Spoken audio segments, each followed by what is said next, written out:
السلام عليكم ورحمة الله وبركاته. كم جرتو كبجمتوتا في جالتمتوتا هردفتوتا غبايا توبي كو يوتيوبي كيسان غبايا توبي دا غبايان توبي akkuma beekamu meeshaalee Itoophiyaa keessatti argaman gatii isaa fi iddoon itti argamu hunda wajjin isin biraan kan ga'u akka ta'e isinis ni yaadattunis ni yaadanna. Guyyaa har'aasi akkuma dura baratame meeshaalee Itoophiyaa keessatti argamu tokko kan namoonni hedduun meeshaa kana beekuu qabna. Meeshaan kun information isaa sirraa argachuu qabna jettanii kan nagaafatan guyyaa har'aa haaluma salphaa ta'een haala adda ta'een viidiyoodhaan waraabee isiniif dhiyeessee jira. Warra yeroo jalqabaatiif gara YouTube chaanaalii keenyaa dhuftan subscribe gochuu hin dagatinaa. Subscribe godhaatii maatii keenyataa. Wantoota baay'ee asirraa fayyadamtu hiriyoota keessan biraanis ga'uudhaaf share godhaa, like godhaatii nu jajjabeessa.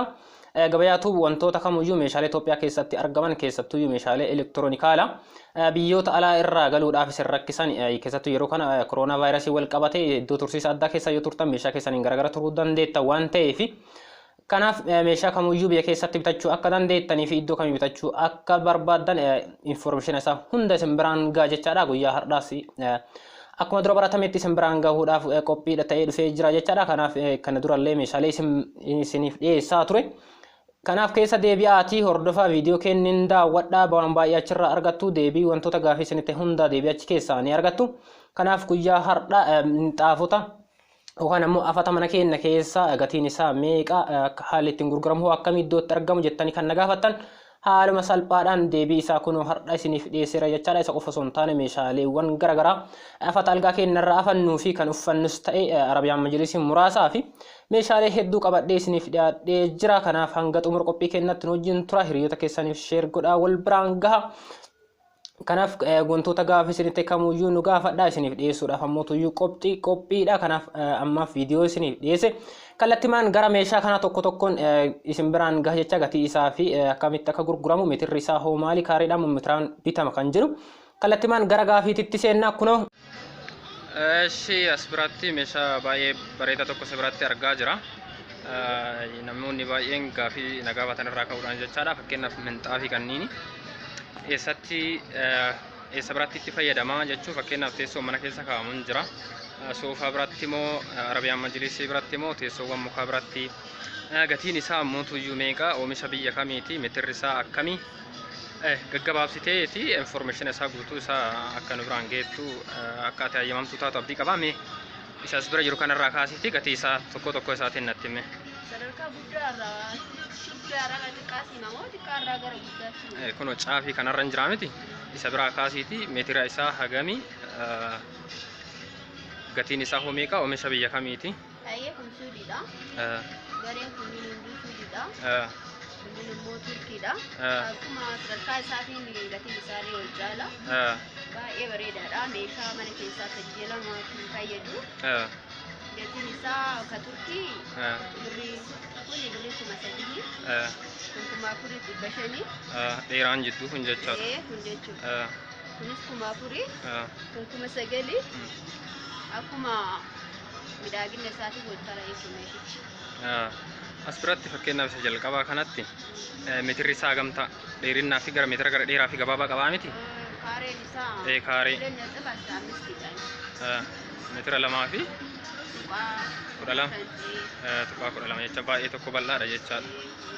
Arabiyaan Majlisii irratti hin bareeda kana walirra kaa'ame Arabiyaan isaanii kun kabira afannaa guddaa kana gidduu isaa nafta kaafamuun jira kabira jechuudha. Bareedaadhaaf gidduu center table gala jechuudha. Inni kun xiqqaadha waan ta'eef bal'inni isaa ta'u haalaan nama hawwataa baay'ee bareedaadha. Isa baay'eetu jira gara duubaatis ni jira. Biyya alaatti dalagamee dhufa jechaadha.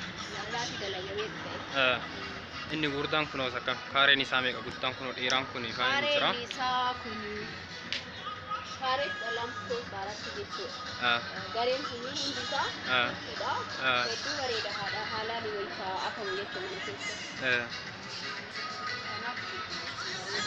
Guddaadha inni. Baay'ee faayinti. Akkuma kaalifisaatii wal tara hundi isaati. Baay'ee bareeda jechaadha. Gatiin isaa dhaabbataadha. Gatii kanaan dhufanii isinirraa bitachuu ni danda'ani. Asumaan dabalataan kun Arabiyaan Majlisii illee baay'ee bareedaa qabdani. Isin biraa dhufanii bitachuu danda'ani meeshaa isaa guutuu waliin. Kun amma fakkeenya Arabiyaan Majlisii kanallee asumaan itti himna dhaganii kallattiidha. kunam Arabiyaa Majlisii kana meeqaan gurgurtan gatiisa? Mitra meeqa? Nama akka taaroo kana gimmaashaami? Tigrasiisa abbaa 20 jedhama. Abbaa 20ti gatiin isaa akkuma waltaruun jira. Akkuma waltaruuti abbaa 20 ta'e kuma gimmaashii kuma 27. Kuma 58. Akkasumatti walii dhageessa kuufaati isaati. Kabiyya alaati? Halluu akka barbaadeen geessuu dandeenya. Walii isaa alaati biyya keessa carqiin ati uffifama jechuudha. Baay'ee bareeda. Baay'ee meeshaa baay'ee tokko bareedaadha. Galatoomii asittis Arabiyaan Majlisii gosa biraattu jira. Baay'ee bareeda. Kun tignasiin isaa. Tignasiin isaa abbaa 30 jedhama. Tokkuma jechuudha. Saniin sadarkaan isaa seetii tokko dabalata asirratti. Kun darajaa lama sadarkaa lama qaba. Sadi qaba kun. Sadiin abbaa sadiiti. Abbaa lamaa siin jedheera kaduraa kuma siin jedhee jechuudha. Kanaaf gatiin isaa muduun isaa kuma 56. Kuma 56. No. Kuma 56 sun kuma 65. Kuma 65. Meeshaa baay'ee tokko bareeda. Carqeen gubbaa mellee furdaa fakkaata. Teebiliin qaba. Gafaddaa 4 qaba. Deebii 3 qaba. Kun gimmaashii siin jechuudha. Gimmaashii jechuun karee 6. Karee 6. Immoo karee 12. Gimmaashallee barbaadan guutuullee barbaadan akka fedha abbaatiin. Kunis namni humni isaa minxaafii gurguddaa sana hin dandeenye kanas bitachuu hin danda'a. Asumaan kanas information isaa biraan geenna. Kuni kaareen isaa gamii akkamiin gurgurtame haalli ittiin gurgurtan? Kunis baay'ee tokko bareedaadha. Lama tuqaa afurin jira. Achi olis hin jira. Makaaree Turkii hin jira. Biyya keessa hin jira. Akkuma sadarkaa isaatti wal tara jechuun rakkoo hin qabu. Kanaaf dhaggeeffattoota keenya asitti meeshaa baay'ee tokko bareeda keessattuu meeshaalee kanneen warroonni biyya alaatii qabdanii dhufuudhaaf isin rakkise keessattuu yeroo kana meeshaa kana meeshaa baay'ee tokko bareedaa dhuftanii asii bitachuu dandeettanii gatiin isaas madaalawaadha. Gatii achitti gurguramuun tokkoma qaraxallee itti hin baaftanii mana tursiisa addaa keessallee turtan meeshaan keessa isin jalaa baduu danda'a. Kanaaf biyya keessanitti galtanii bitachuu dandeettan jechaadha. Haaluma kana fakkaatan meeshaalee baay'ee tokko bareedatu jira. Kunis akkuma tartiibaan amma obboleettiin teenya nu biraan gahaa turte jechaadha. Viidiyoo keenya hanga xumura hordoftan information isaa guutuu argachuu dandeettani. Asittis Arabiyaa Majlisii gosa biraattu jira. Kun akkuma argaa jirtan kunis sadarkaa 3 qabaa miti. Kanaan tokkuma jechaadha. Fedha isaaniiti fakkeenyaa fi Arabiyaan Majlisii iddoo biraatii namni diizaayina garaagaraa filata. Iddoo biraatii qabee yoo san bira dhufe diizaayina isaa saniin kennuufii ni dandeettan jechaadha. Rakkoon qabu qaban yeroo baay'ee kan tasa ta'ee carqiin dafaa dhufa. Yoo inni olaa jijjiira malee baay'ee maamila hin rakkisu hin argama jennee abdii godhanna. Eessatti hojjisiistan isin? Adaamatti. Magaalaa Adaamaatti hojjisiistan jecha magaalaa Adaamaa. Naannoo Elemoo Biqiluu jalatti dalagama dameen kenna achi jechuudha. Achi argachuu dandeettanii lammaffaa ammoo akkuma magaalaa Shaashamaniitis ni qabdanii. Kanaaf lakkoofsa bilbilaa kee lakkoofsa kamiin isin argachuu dandeenyame? Duwwaa 916. Duwwaa 916. Duwwaa 916 71 kanaaf dhaggeeffattoota keenya meeshaalee baay'ee tokko bareedaadha.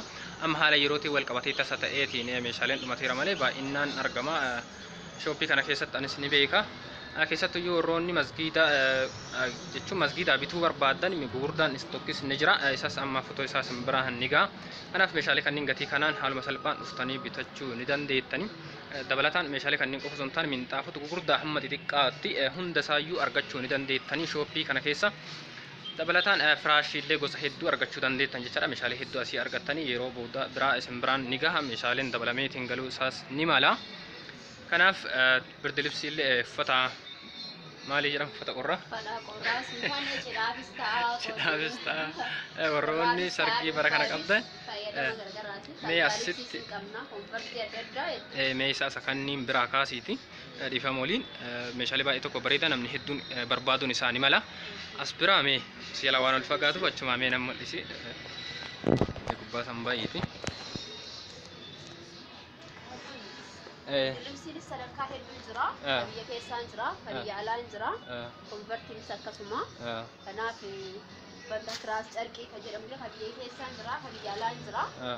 Kanaaf maamilti keenya akkuma sadarkaa humna isaaniitiin yoo dhufanii hedduutti gammaduu ni barbaadu. bitachuu ni danda'an jechaadha. Danda'anii masgajaanis sadarkaa abbaa tokkooni abbaa nama lamaan fi abbaa tokkoonis hin jira. xixiqqaan kun jecha salaataa iddoo kamuyyuu qabatanii deemuu danda'an kennaaf gara masgiidaa guyyaa jum'aa qabatanii deeman gubbaa irratti sunniin fakkeenyaaf uffata algaatii fi ka gubbaanis uffatanii bulan qaban fakkaate miti haalli isaa akkasumaan akkamiin gurgurtame giraama qabamu kata meetii kaayaan jira meetii kaamsaanii jira kata badhinna isaatii kwalitii isaatiin akkasitti argama jechuudha. gatii isaa meeqaan gurgurtan amma isa gatii isaa olaanaan hamma birrii 4,000 gadaanaan 2,000 wayii akkuma humna namaatiin jira rakkoo hin qabu jechuudha gatii.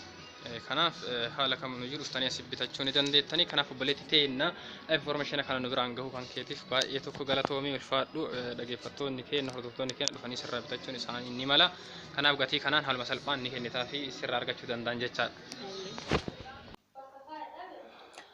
kanaan haaluma kana fakkaatuun afata mana keessaatii kuniin dabalataan ammoo mana bal'ina qabu keessatti fi masgiidota keessatti afatamu jechaadha yookaan minxaafii gurguddaa afatamu kan amma suuraa irratti argaa jirtan kana inni mootuyyuu kaareen isaa dhaabbataadha waan hin taane fi dheerina guddaa qaba isa kana mootuyyuu meetiraan hanga bal'ina mana keessanii ilaaltanii bitachuu dandeettanii kaaree isaa amma sadarkaa tokkorra hanga 3 qaba gatii isaas akkasumatti kanaaf isin biraan gaha jechaadha inni amma argaa jirtan kuni bal'ina guddaa qaba inni tokkoffaan jechaadha tokkoffaan qarshii 600 kaareen tokko kaaree tokko qarshii 600 irratti bitachuu dandeettanii bal'ina mana keessanii isintu beeka waan ta'eef kaareen tokko qarshii 600 bitama inni lammaffaan ammoo isuma kana ta'ee sadarkaan lammaffaani qarshii 530 bitama jechaadha kaareen tokko qarshii 530 bitama haaluma kana fakkaatuun isuma kana ta'ee sadarkaan sadaffaan inni dhuma kan jedhamu furdina guddaa kan hin qabne